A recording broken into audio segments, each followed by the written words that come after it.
So here's what we're doing.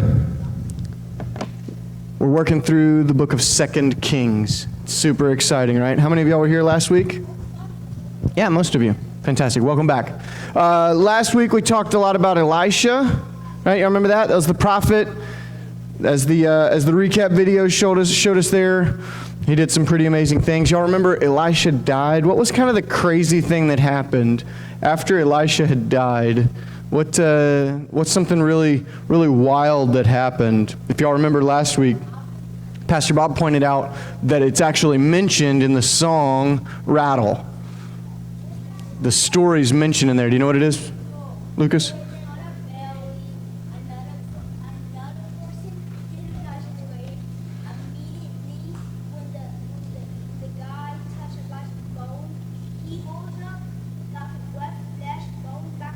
Yep. But then the other people died on the field and rose up as well. Yeah, it's pretty. The army was kind of, they jumped in the ring.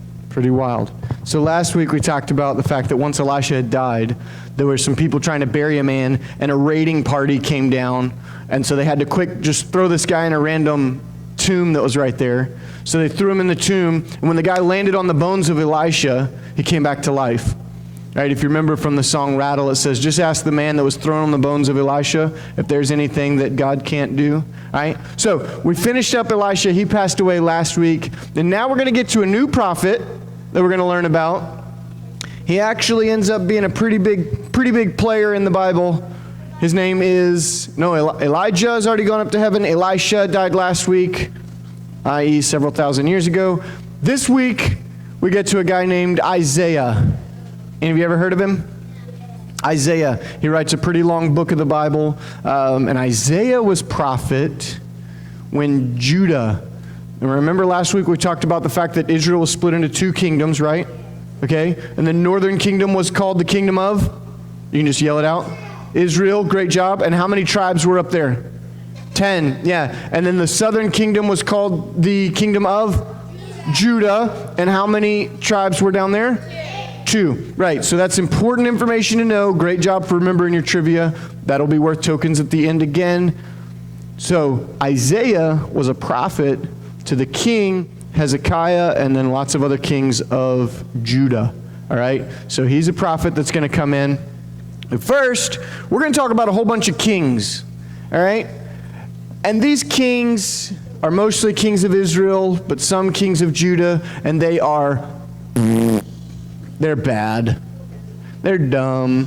They do not worship God. They do not make good decisions. They are sinful. Yes, ma'am? Oh, no, I'm sorry. If you go back to the back, Mr. David can help you get a Band-Aid. So, we're talking about some kings. Yes, ma'am? Did you need something? Oh, okay. All right, so we're talking about some kings of Israel. This is super exciting stuff. It's not really. Okay, but it's part of the Bible, so we got to get through it, okay? These kings do very silly things, all right?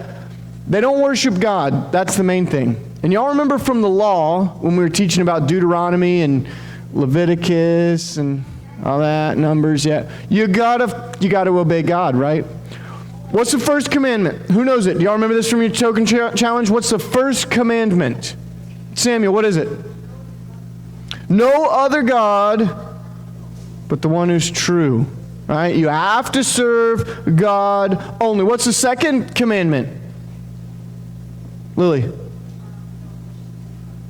Yeah, you can't worship any other idols. No making any, as the scripture would say, graven images, which is like a carved image. So you can't have any. Yeah, it's a golden calf. It's a bad one. You can't have it. So God basically says the first 2 rules. This is really important. Don't worship anybody else above me, and don't make any images and worship those. It's not good. Well, the kings of Israel, they're dumb. They're silly. They are not wise, and they make a bunch of images, and they do a bunch of terrible things, just like all the other nations of the world. And so, for the first 2 chapters here, chapters 15 and 16, you just get kings sinning, just doing silly, terrible, awful things. And God says, okay, that's it. I've had enough. And do y'all remember If you go all the way back to the book of Deuteronomy, I remember teaching this lesson and I said it was really important. God said, if you will follow me, this is what he said to the children of Israel through Moses. He said, if you will follow me, I'll be your God, you'll be my people, and I will conquer the world through you. You won't be defeated. I will I'll win every battle, right? He said, if you'll do it, if you'll follow these commandments, if you'll obey these laws, we will be amazing. We'll be more powerful than Hulk and Superman if they were combined, trying to fight like a bunch of little paper towels or something, okay? God's like, this will not even be close. But, remember what it said back in Deuteronomy, if you do this, we're going to be unstoppable. But if you don't do this, what did he say he was going to do to them? Yeah, he was going to wipe them out. He was going to wipe them out. Okay? So, right now we're going to tell the story of them getting wiped out. All right, so there's this place. What's that? Oh, it's not going to be bad. Don't worry. It's a little bit like, how many of you guys have ever been told by your parents, if you'll go, or your parents, or your grandparents, your guardians, whoever it is that watches you, if you'll go and do all your chores, plus, say, mow the lawn and pick up all the sticks, then, just let me talk. If you'll do all that, then I will take you to get ice cream and go to the zoo. Okay? That sounds pretty nice. Ice cream in the zoo? Yeah, let's do it. Fantastic. Okay? And then your parents turn around and say, but if you don't do it all, grounded for a week? Is that as bad as it gets for you guys? Yeah. Okay. At my house, discipline's got worse than being grounded for a week. But if you don't do it, then I am not going to let you eat any more candy for the rest of your life. No more candy. If you don't do it, no more candy for the rest of your life. Now, imagine for a second. Hold on, time out. Imagine for a second if you heard the rules at the beginning. If you do all your chores, plus mow the lawn and pick up the sticks, if you're allowed to mow the lawn, okay? If you pick up all the sticks, then ice cream in the zoo. But if you don't do it exactly right, no more candy for the rest of your life. Who wants to take the deal? Still give it a try? A lot of you still give it a try? How many of you feel like you'll actually be able to do it? How many feel like you're going to the zoo, and how many of you feel like you're never eating candy again? All right. So listen, here's something to think about though. How many of you feel like not eating candy for the rest of your life is just a great plan? Yay. Yeah. Okay, but listen. Shh. Here's something to note, and that is that candy is not good for you. Yeah, I know. Big surprise. So actually, by your parents not letting you eat candy, they'd actually be doing you a favor, health-wise. Your taste buds are in revolt. They're like, no, we want candy. We like candy. Skittles, I love them. Okay, right? They're like, yeah, bring on a Snickers bar. Yes. But it actually would be beneficial for you. I can tell you, if you never ate any more candy, your body would be healthier. Okay, so let's get back to the story. Let's get back to the story now. All right, so Israel, they've been tasked with keeping all the laws, following the commandments, not serving other gods. And what are they doing? They're out here serving other gods because they're silly. They're not wise. Hey guys, sit down. We can find the token later, okay? All right, so they're not wise, and they sin, and God says, all right, that's it. I'm sending Assyria in. So there's this other country, right? Remember, Israel's in the north, Judah's in the south. Assyria is all the way up around them in the north, okay? They're the Assyrians. And the Assyrians were bad guys. All right? They were real bad. When the Assyrians went and conquered people, They did terrible things to them. All right, terrible. And I'm not going to go into all of it because it may give you guys nightmares, some of the stuff that they did, but it was really bad. But listen, no, shh. All right, y'all want to know what the Assyrians did? Everybody in here who is sitting next to a friend, raise your hand. Good. Now I want every one of you that's sitting next to a friend, you have to split up from your friend and go sit on the other side of the room. Okay, stop. That's what the Assyrians would do. If you had an Assyrian teaching you this morning, the first time you talked to your friend, the first time you did something wrong, I would say, hey, split up. You go sit over there on the floor. You sit over there on the floor and don't move. And then if you move again, I'm going to say, hey, I'm going to get the tape out. I'm going to tape your mouth shut. I'm going to say, don't speak. Yeah, don't tempt me. All right? And then if you talked again, they'd come over there and tie you up and hang you on the wall and be like, don't speak anymore. We'll be firm, severe. All right, the Assyrians,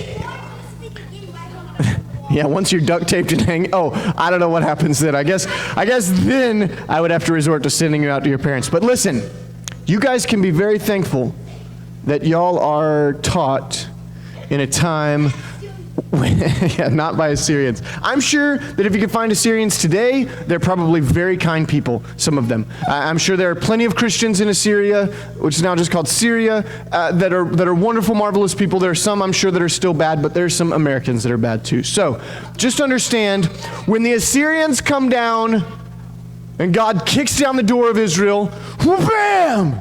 And he says, you've sinned, and I'm hauling you out of here.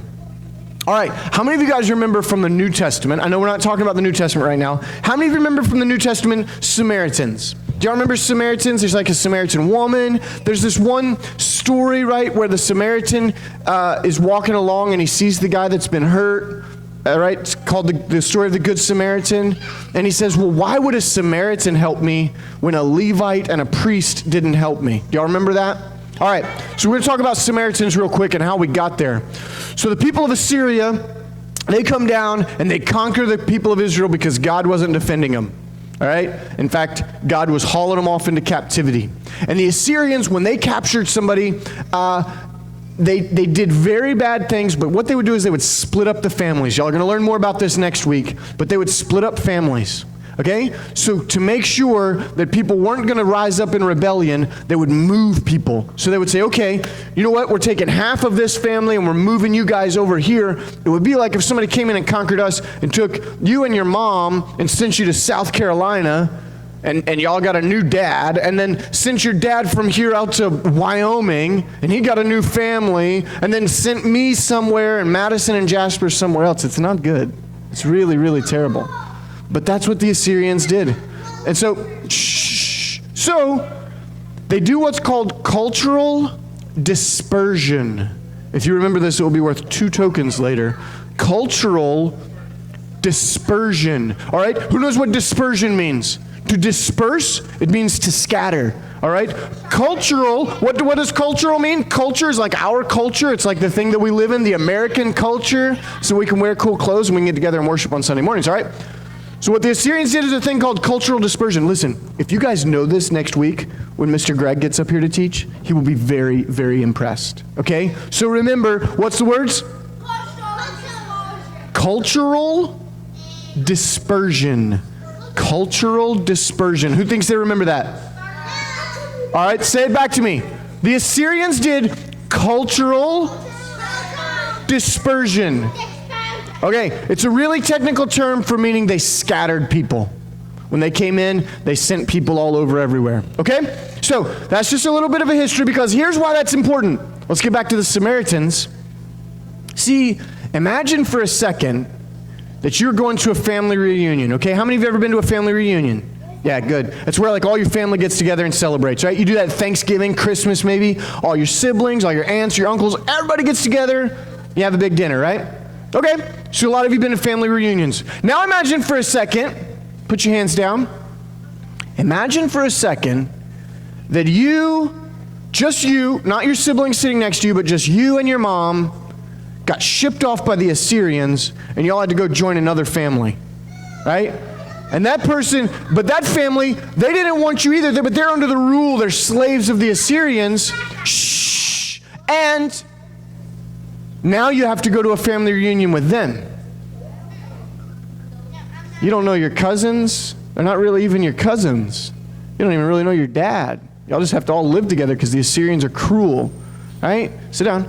And now it's kind of weird at that family reunion, right? And you think the other people, the other cousins at that family reunion, they're all sitting around the table and they look at you. You may not even speak the same language as them. Right? What if it was a family that spoke Spanish fluently, and you were like, oh man, I think I know a few Spanish words. Hola, ¿cómo estás, right? That'd be confusing, wouldn't it? Well, this is what happened to the Samaritans. The Samaritans used to be the tribes of Israel, and Samaria was the capital, just like Jerusalem was the capital of Judah. So Samaria was the capital of the 10 northern tribes, the kingdom of Israel. But what happened is they got all mixed up. And families got settled out. And all of a sudden it was like, wait a minute. These aren't really our cousins anymore. The Israelites down in Jerusalem, they used to be cousins, right? All the way back. They were all tribes of Israel. But now they're like, oh man, these aren't really our cousins, are they? These are like people from Egypt and China and Greece. Probably not from New Mexico. There's a big water between them and there, but Mesopotamia for sure. Right, that's right over next door. Okay, so they're like, wait a minute, we don't like you guys. Because a lot of times people don't like people that aren't in their family. So that's why Samaria and Israel didn't like each other. So when we get to the New Testament and you find out, oh, that was a Samaritan, well, he may not have even been one of the sons of Israel. He may have been some random guy that the Assyrians all mixed up. Does that make sense? Y'all understand why they don't like each other? It's not good. We should love each other. If somebody new comes into your family, you should love them just like you do your other cousins and siblings. But back then in the day, they didn't do a very good job of loving each other. Okay? So, here's what I would like for you guys to do. I think next time I'm teaching, I'm going to practice some Assyrian severity. And what I'm going to do is, when I'm up here teaching, and you guys aren't paying attention, or you're laughing or talking with your buddies, or your friends, I'm going to split you up. And I'm going to make you go sit next to somebody you don't even know. Yeah. Y'all okay with that? Do y'all want me to be Assyrian severe next time I teach? Well, then hear this. All right, guys. Shh. Guys, shh. Listen. The Word of God said, if you don't want to be subjugated to the Assyrians, all you have to do is obey the rules. So you guys know the rules in here, right? When I'm up here talking, you guys should be silent and listening. So if you will listen, and some of y'all do a great job at that. Thank you very much. For those of you that don't, you should work on it. Because listen, right now, it's not that big of a deal.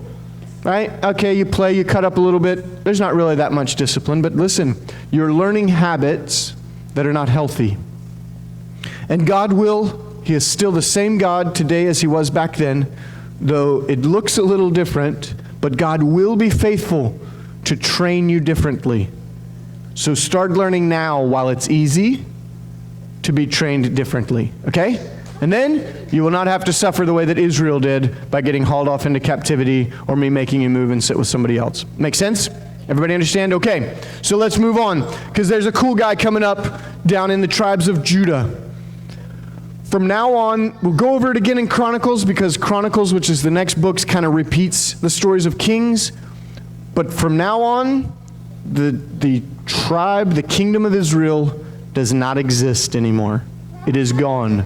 The Assyrians have obliterated it. Today, you still cannot find those 10 tribes of Israel. They're called the lost tribes because they disappeared. They got completely taken apart. Hey, Chance, you mind putting your shoe back on, buddy, and stop sniffing it? That'd be awesome. Okay. All right, so now we're talking about the tribes of Judah. And there's going to be 2 awesome kings, and there's going to be 3 terrible kings. And then we'll get to Babylon.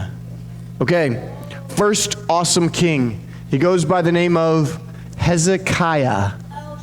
Have any of y'all ever known somebody named Hezekiah? I've known one person in my life whose name was Hezekiah. Hezekiah? Maybe? Okay. Wait till you get to the last one, to the second great king. I'll bet you're going to know somebody by his name. All right, listen up. Hey, Chance, please move forward one row. Jacob, please move forward one row. Do it now. Come on, move.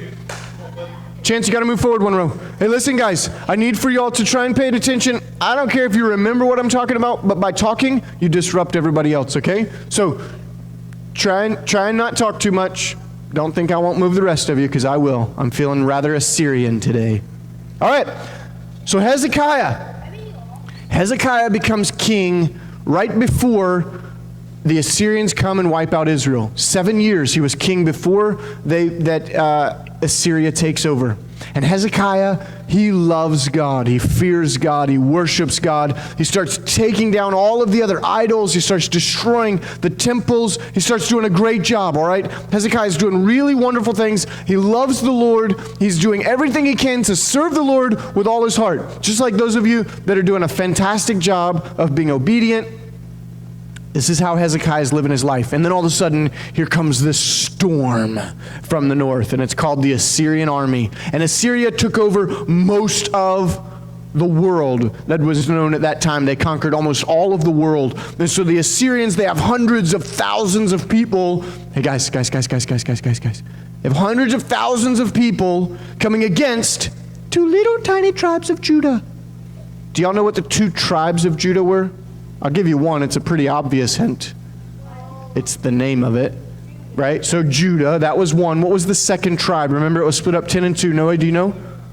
No, not Assyria. That's a different country. Do you know? Not Elijah. It's the 12 tribes of Israel. Now remember, I'll give you a hint. It's the youngest son of Jacob, not Daniel. Huh? Benjamin. So the 2 tribes in the south are Judah and Benjamin. Okay? So they have 2 little families. I mean, there's a lot of people, but not that big. And here comes the Assyrian army. Whoa. Okay. And so Hezekiah, he's a man who fears God. He gets scared. And he goes, oh man, our fathers have also sinned, because Hezekiah's dad, he was a sinner as well. He was a terrible king. He was like the rest of those kings. They were terrible. And Hezekiah goes, I guess we're going to be punished like our northern brothers Israel were punished. And then here comes a fella. He comes walking in, boom, boom, boom, boom. And he says, hey, nice to meet you. My name's Isaiah, the son of Amos. Amos. He says, and I'm a prophet from the Lord. Hezekiah's like, yeah, nice to meet you. Yeah, good to see you. Hezekiah, king of Israel. Judah, sorry. He says, okay, here's what God says, Hezekiah. Assyria is not going to conquer you. Because you've been a righteous king, Assyria is not going to haul you off into captivity. So here's what you need to do. Go into the temple and go pray to God. So Hezekiah goes in there and he starts praying. He says, God, what am I supposed to do? First of all, thank you for not letting the Assyrians conquer us, but here they come. They've already sent an emissary out, which is like a messenger from their king of Assyria, to come talk to me. What should I tell them? Like, what am I doing? And he doesn't hear anything from God. He's like, oh man. So he goes out and he meets these messengers from Assyria, and he's like, listen, I'm doing okay. What do y'all need? He's like, how about I give you some gold and silver? Would that be okay? I'll give you gold and silver. The messenger from Assyria says, yeah, we'll take your gold and silver. So he takes all the gold and silver from Hezekiah, and he goes back to the king. And then here they come again. They weren't stopping. They didn't make any deal. Hezekiah just made a foolish decision. So they come down, and they're getting close to Jerusalem. And Hezekiah goes and he prays again, and he says, God, what should I do? And he doesn't hear from God. So he says, dadgummit, where's God when I need him? Here come the Assyrians. We're going to die. So he sends for Isaiah. He says, Isaiah, prophet, please come here. I'm begging God. I'm doing everything right, but I'm not hearing God. What should I do? The Assyrians are going to kill us all. So Isaiah prays to God. He says, God, what do you want me to tell Hezekiah? And God says, all right, I'm ready. Let's do this. Tell Hezekiah to go and pray in the temple. Go and pray, and while he's praying, I will hear his prayer, and I will fight this battle. And then he says to Isaiah, and tell Hezekiah, not a single Assyrian arrow will fall in Jerusalem, and not a single piece of siege equipment will be seen from the walls. All right? Isaiah goes and he tells Hezekiah. Hezekiah says, look, I can pray. I've been praying for days, and I ain't heard anything. So he goes to the temple and he prays, and while he's praying, the angel of the Lord, it just says the angel, one angel, goes to the Assyrian army and kills 185,000 Assyrians. 185,000. That's a lot. He kills them, and the Assyrians turn around and they run away.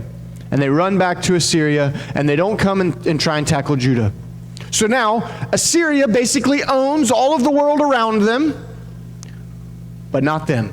They're still independent, and Hezekiah is doing a great job. Hezekiah rules for 55 years. That's longer than King David ruled. It's about the same amount of time as King Solomon ruled. He rules for 55 years because he was a righteous king and he was serving God. Hezekiah also, at one point in his life, he gets very sick. It says mortally ill. Do y'all know what that means? It means he's not going to recover from it. And he gets some terrible sickness. It doesn't specify what, but maybe it was cancer, maybe it was leprosy, who knows? And he gets very sick. And he's dying in his bed, and Isaiah the prophet comes to visit him because Isaiah had heard a word from the Lord. Isaiah goes in, he says, Hezekiah, my old friend, how are you? Shakes his hand, says, good to see you, man. I hate that you're feeling ill. God told me you're going to die. What? Now listen, if I'm ever sick at my house, and you feel like God tells you that I'm going to die, just bring me some roses or something and tell me, okay, see you later. You just you don't have to tell me all that information, okay? But Isaiah, he was a man of God, and God sent him with a message to deliver to Hezekiah. You know what it says Hezekiah does? What do y'all think? What do y'all think somebody would do when they've just been told that God told the prophet you're going to die? What do you think his response was? He cries. He cries. And he says basically, I'm not afraid to die because I know God is good, but I wish I had been able to rule Judah a little longer to help continue to worship God. And that's an amazing thing to say, right? He says, I wish I could rule Israel a little longer to help worship God. And so, God says to Isaiah, go back into the room where you just talked to him and tell him you're going to live. My plan is for you to live, Hezekiah. This is God talking. My plan is for you to live so that you can continue to lead Israel in worshiping God. Does that make sense? Hezekiah gets up from his sickness and he rules for another 15 years. He rules for 15 more years. No, total it was 55. He'd ruled for 40, got real sick. And you know, Hezekiah, at one point, they were being attacked, and he realized there's a water source that comes into Israel, that comes into Jerusalem, that all somebody that wanted to conquer the city would have to do is just either stop up that water source or pollute it, and everybody in the city would die. And he's like, man, we won't have any water if that happens. And you have to have water to live. And so, he digs a tunnel through a mountain. He digs a tunnel so that a creek can flow through a mountain secretly into the city. I've walked through that tunnel. It's still there. It still has water flowing through it in Jerusalem. Hezekiah dug a tunnel through a mountain. All right. So imagine not him by himself, but he had his people dig it. Now, here's what they did. All right. Imagine for a second that this is a mountain. Okay? You got this? This is a mountain. And here's Jerusalem right over here. Okay? And right over here, there's a nice stream. And Hezekiah goes, I need to dig a tunnel that'll go from the stream to the city. Right? Does that make sense? All right, so that way we can get that water. What does water need to do to flow? It needs to go downhill, right? So he's got to get a sloped tunnel through this mountain that's huge. For reference, imagine that big is how big a person is, okay? Huge. It's a huge mountain. He's got to get a tunnel that'll flow downhill all the way into the city. Okay? In the city? Oh yeah, it's full of people. It's like bigger than Greensboro. And so he starts digging, and what would usually make sense is you start on this end and dig. But he doesn't have enough time because there's people coming to attack him. So he starts people on both ends digging. And how do you guys think that they would be able to figure out how to meet in the middle? Right? What if they just missed each other? How in the world do they figure out how to meet in the middle? What is it? What they do is probably use stuff. They probably just dig it, but when it's done, they probably swap sides. Yeah, but still, if you swap sides, you still can't see anything. You don't know where you're heading. They're underground chipping away at rocks. What's that? They have lights to help them. Well, lights, but there's a big piece of rock. There's no way they could see. The only way, they didn't have dynamite. What's that? They could have made sounds, but remember, you're talking about miles away from each other. So there's really only, still today, people are astounded by the fact that he was able to do this. And I've walked through that tunnel. Do you know where they meet? They met perfectly together. You can't even tell. It's not a little bit wider. It's not like they met like that, almost missed each other. That would have been amazing. The fact that they meet perfectly together, God working. It's the only explanation. They didn't have, right now, if we tried to do that with all the technology that we have right now, we could not hope to get that close.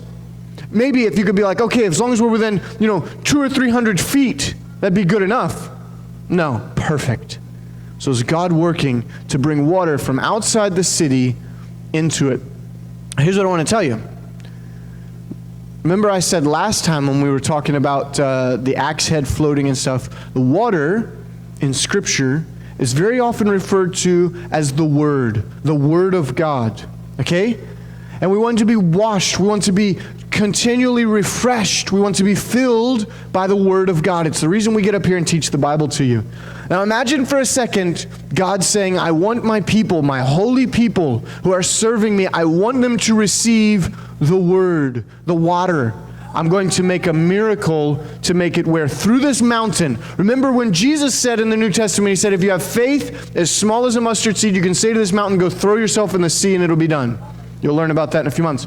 Jesus is saying, or God's proving back in 2 Kings through the King Hezekiah, that if you have faith to get the Word, the water from God, into the city of God, He'll work a miracle and make it happen. Okay? And I've walked through that miracle. It's still there, and it is amazing. It will make you, it's miles long. No, it's just a little simple tunnel. Okay, so Hezekiah dies, as all men do, and along comes his son. And what do you think? If you'd been raised, how many of you in here have godly parents or grandparents or guardians that are watching over you, right? Almost everybody. It's the reason that you're here. And you've watched your parents for 55 years be great rulers and worshiping God and doing amazing things. Do you think that his son is also an awesome king? No. This doofus, he is terrible. He's the worst. His name is Manasseh. Y'all know Manasseh was one of the sons of Jacob. That was one of their names as well, right? Jacob. Am I saying that right? Joseph, thank you. I thought that wasn't wrong. Joseph had two sons, Ephraim and Manasseh. So Hezekiah names his son Manasseh, and Manasseh is terrible. Manasseh does awful, awful things. He does terrible things in Jerusalem, including, no, I'm not going to say it. Okay, he does really bad things. He hurts people. He hurts children. He does terrible things. He worships other gods. He builds these shrines inside the temple of God. He built awful places that were really, really bad, where terrible things would happen. And so, he built idols. He was a really terrible king. And he ruled for 40 years. For 40 years he ruled. And he did evil the whole time.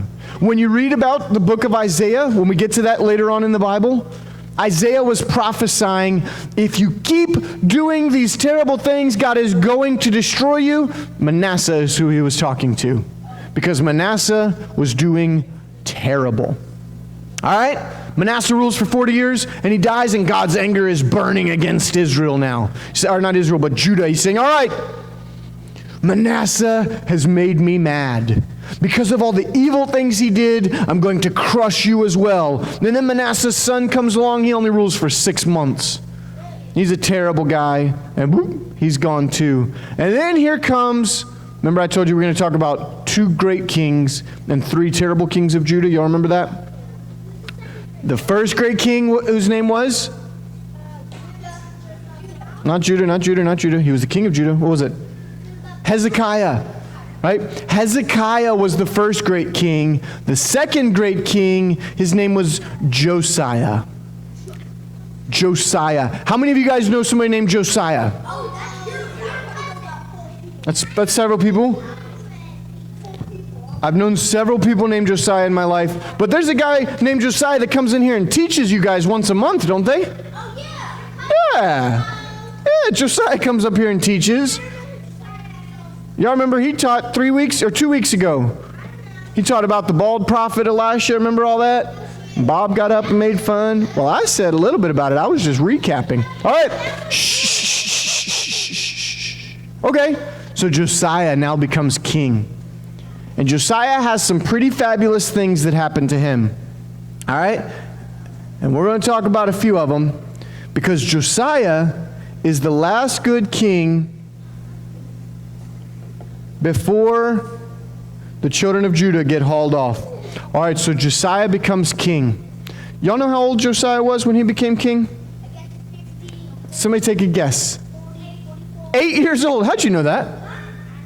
Dadgum, man. Noah over here. He was 8 years old. I need everybody who is currently 8 years old in the room to stand up. If you're 8 years old right now, stand up. Bailey and Jordan, y'all are both 8? Bailey, sit down. You're only 6. Are you 8 years old? Stand up. Okay. Gabe, you're 8 years old? How would you like to become king of Israel right now? That'd be pretty wild. If somebody said you're going to be president of the United States, Nora, you ready? Yeah, okay. All right, you 8-year-olds can sit down. Thank you for being willing to be king. Chance, you ready to be king? No way. Heck no. I'm 32 years old and I'm not ready to be king. I'd be like, I don't want it. I don't want it. It's a lot of responsibility. Shh. All right. So listen. Josiah is 8 years old when he became king. And he reigned for 31 years in Jerusalem. Okay, so here's what King Josiah does. Is he realizes that there is some bad stuff that has gone on under King Manasseh. Some bad stuff. All right? And he needs to make it right. That God is going to punish them if they don't get to worshiping God. And so Josiah, he starts tearing down all of the idols and the high places and the nasty, disgusting things that they had done. Do y'all know that since the kings had taken over, they hadn't observed a Passover? They hadn't rested on the Sabbath. They were not worshiping God the way that they should. And Josiah goes through and he cleans house. All right, imagine earlier when I told you that you had to go clean up the sticks out of the yard. Imagine instead of cleaning sticks out of the yard, you'd gone to the neighbor's yard and thrown sticks over into your parents' yard. How happy would your parents have been? Not happy, right? So imagine for 5 days straight, you were going over to every one of your neighbor's yards, grabbing sticks, throwing them over there, throwing junk over in your parents' yard. You're just carrying over the like little rocks and stuff that are going to break the mower. And your dad's just like, oh my goodness, I am not happy. Because now he's got to try and mow or weed eat around all that. And you've been hauling stuff, junk into the yard. Your dad's about ready to kick you right in the tail end, isn't he?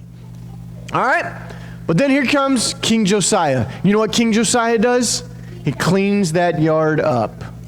He goes to getting rid of the branches. He's raking up the leaves. He's making your dad's yard a beautiful place. He's weed eating the edges. He's edging along the driveway just like your dad likes it. He's washing the car. He gets this place looking fantastic because his heart is towards pleasing the Father, just like your heart should be. Your mom, your dad, your grandparents, your guardians, whoever it is that watches you, your heart should be, hey, Samuel, guys, easy. Okay, your heart should be towards pleasing those that are in charge of you. Okay? Josiah's was. So, Josiah then decides, all right, I need to do something. I need to clean out the temple. And so they go to cleaning. And while they're cleaning, the high priest finds the books of the law, which had been lost. They hadn't known the law. And they take them to Josiah and they read them to him. And he reads through the books of the law, what we would call Genesis, Exodus, Leviticus, Numbers, Deuteronomy. He's reading through those, and it says he weeps. And he tears his clothes. And he puts ashes on his head, which was a way that they showed what? They're upset, but what specifically? What does it mean they're doing? Noah, who said mourning? Yeah, they're in mourning. It's like somebody has died. When somebody would die, that was how they would do. They would rip their clothes and put ashes on their head. He rips his clothes and he puts ashes on his head, and he falls on his knees and he says, oh my, if the words of these books are true, we're going to be killed. We're going to be hauled into captivity because our fathers were terrible. They sinned against God.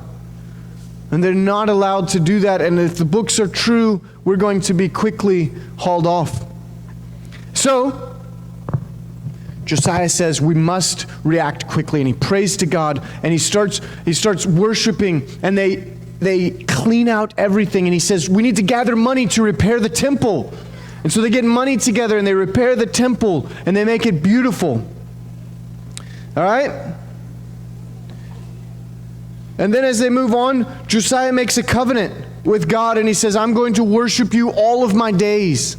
I'm going to worship, but I'm going to make sure that we never do anything wrong. And he changes the way that Israel is run. And then, the last couple chapters here, we get to Babylon.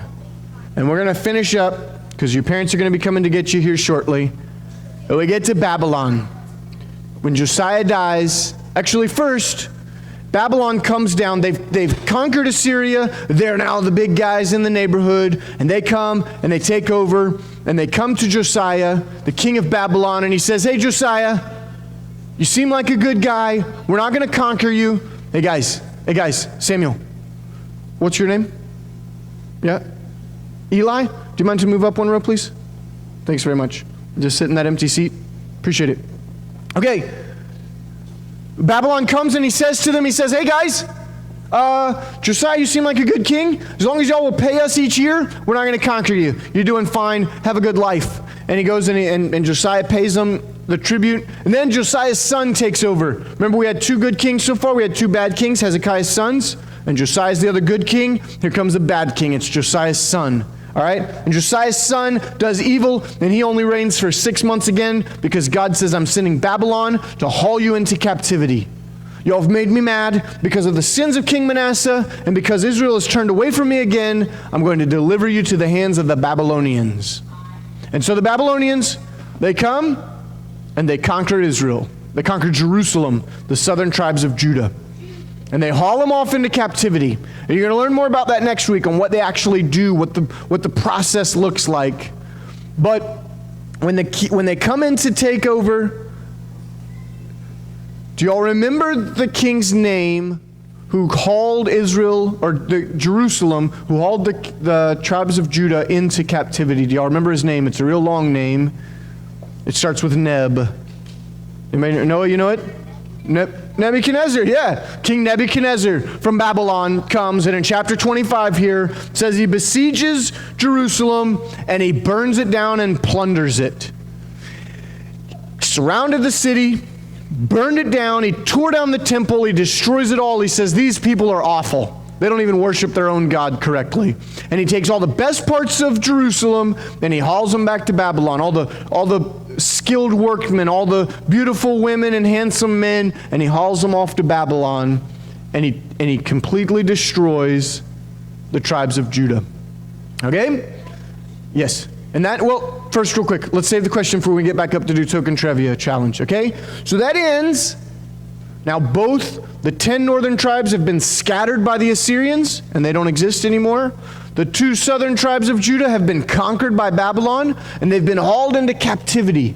It would be like if somebody came and took all of us and shipped us to Canada. We'd still be together, but we're not home, right? We wouldn't have our church where we could come and worship. And so, the tribes of Judah have been hauled off into captivity. We'll learn more about that next week. Nebuchadnezzar is ruler and king. You'll learn about that when we get to some of the later books. And for right now, we have some decisions to make. And that is, how are we going to worship God? Do we want to be like Hezekiah and Josiah that are fighting to be righteous in God's eyes? That are fighting to worship God, to do the right thing, to clean up the sticks out of the yard, not putting more bad things in there? Are we going to fight to be men and women, boys and girls, that are paying attention, that are obeying the rules, that are being kind, that are loving God, that are giving some of our tokens away, that are giving some of our time? We get to decide. Or do we want to be like those other bad kings? They maybe had more fun, but man, it is not good to live outside of the blessings of God. You will not live very long, and eventually God's punishment will find you. Okay? So right now, we're going to worship a little bit, and what I want to ask you guys to do is I want to ask you to come forward and pray, or sit in your seats and pray, that God would make you a young king or queen who's serving Him, who's passionate about Him, who's pursuing Him no matter the cost. Like Josiah, that should be tearing down and cleaning up that yard to make it beautiful. Okay? Because you guys, in our hearts, is the new temple of God.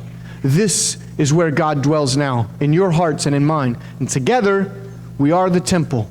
And we want the temple to be pure and beautiful and amazing. And so does God. Okay? So, you can pray today. A great prayer is that God would help beautify, make perfect your heart, His temple. Okay? Does that make sense? So let's worship together a little bit, and then we've got some token trivia afterwards. We'll get into it.